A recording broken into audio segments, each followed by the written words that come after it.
Hello, this is David Peretz, and I'm very excited to tell you about a new course I'm going to be teaching on the Minerva Academy of Lifelong Learning platform called The Life of the Mind in the Age of Intelligent Machines: What Humans and Machines Are Doing When They're Thinking, Why It Differs, and Why That Matters.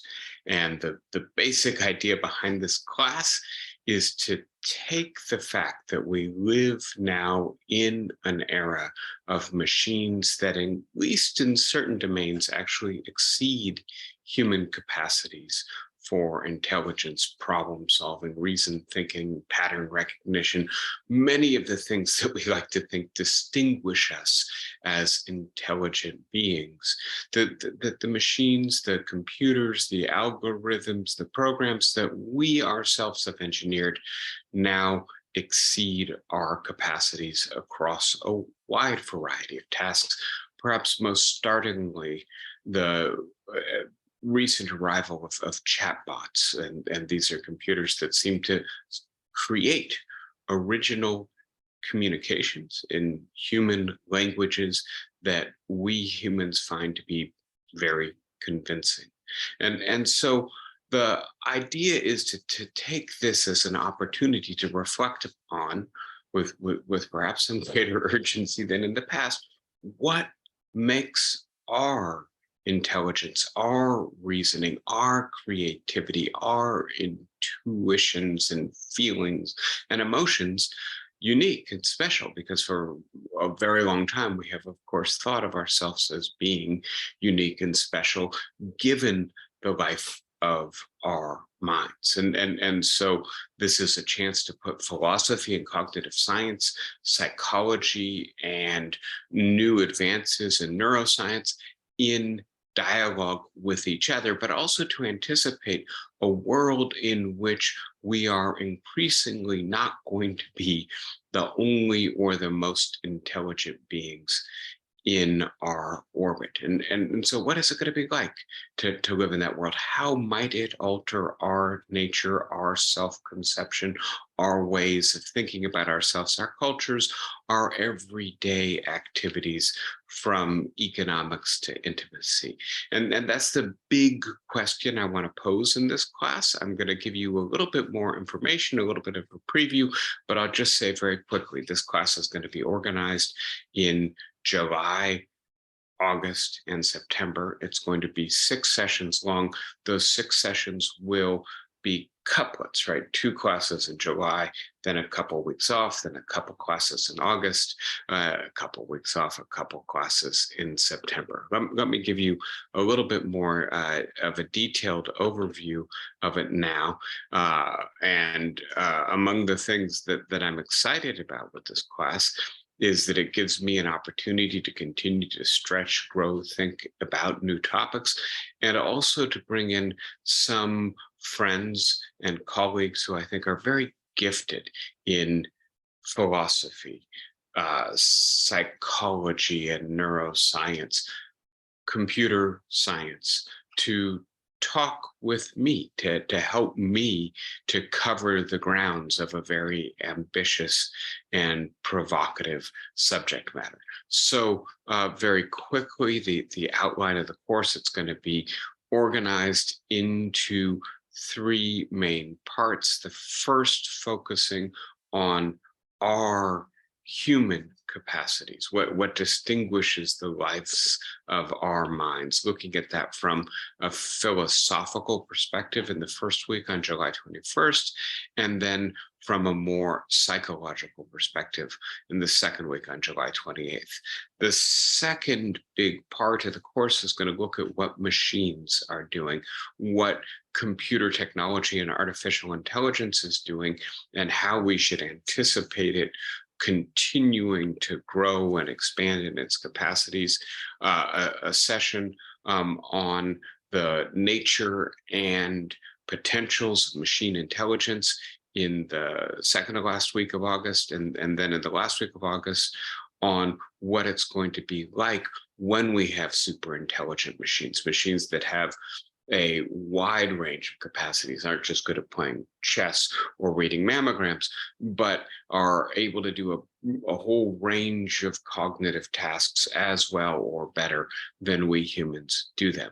And then the third part, I see I've got part two twice, that should say part three, is going to be anticipating the kinds of worlds we're going to live in when we share them with more and more engineered intelligence that may eventually acquire some intentionality of its own, some aims of its own, perhaps some sentience and consciousness of its own, and how new frontiers in ethics and policy are going to open as we think about sharing that world. So I hope that the outlines of the course are reasonably clear. I'm going to breeze through this because I don't want to take too much of your time, but I just want to suggest there are an array of questions, some of them what I'll refer to as philosophical questions, right? And to bring this to its core issue, what do we value most in our own cognitive capacities? Is it our intellect? Is it our reason?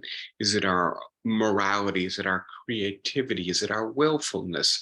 Is it our emotional nature? And is that the kind of issue that we can expect people to agree on? If not, how do we work with the diversity of answers? So that's one range of questions that are philosophical. A second range is, how does our technology affect the way we think about ourselves, and how might new technology change the way we think about ourselves? A second range of questions concerns technology, right?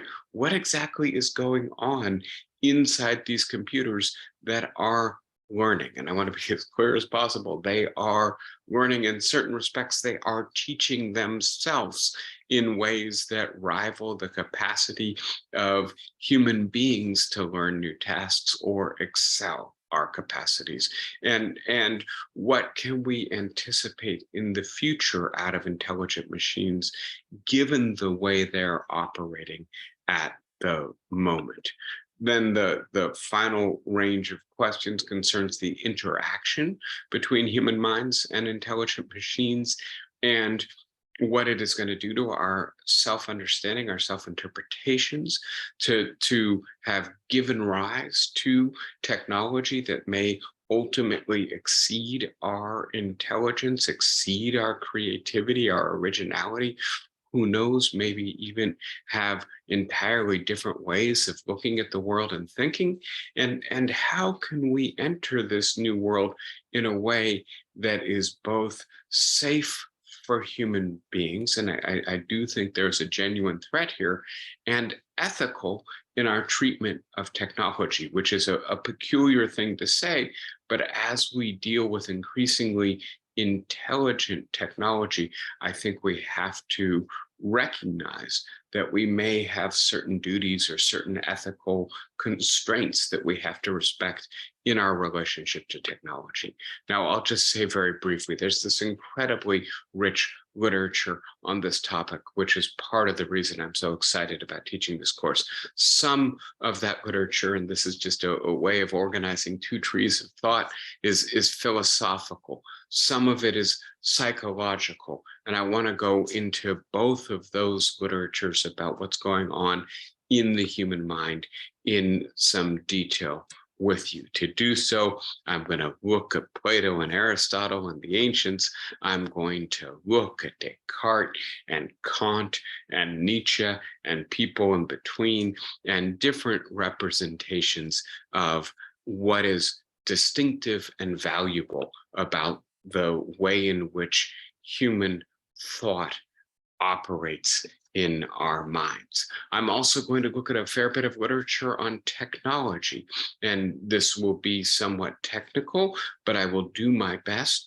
to make sure that it makes sense for people without a technical background as You must know I am not a computer scientist, and so I'll take us through the history of artificial intelligence, its accelerating development, and then try to lift up the hood a little bit and look at what is happening when a computer, a machine is trained to be able to do something we take for granted, but has been very difficult for quite a long time to get them to do, to differentiate, for instance, cats and dogs.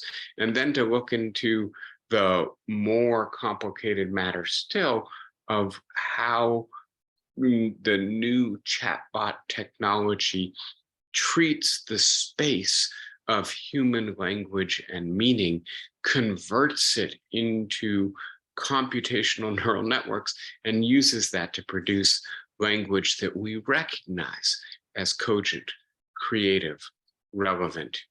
I will then pivot back to these ethical, political, policy questions. What kinds of challenges does living in a world with increasing intelligent machines pose for us? How can we manage these challenges and do it well? So I hope the broad outlines of the course are clear. I really look forward to this. I think it's going to be a blast. I think it's going to be stimulating. I think it's going to be challenging. I think it's going to be fun. And I hope you will consider joining me in just a few days online for the new Minerva class. Thanks, everybody. Bye-bye.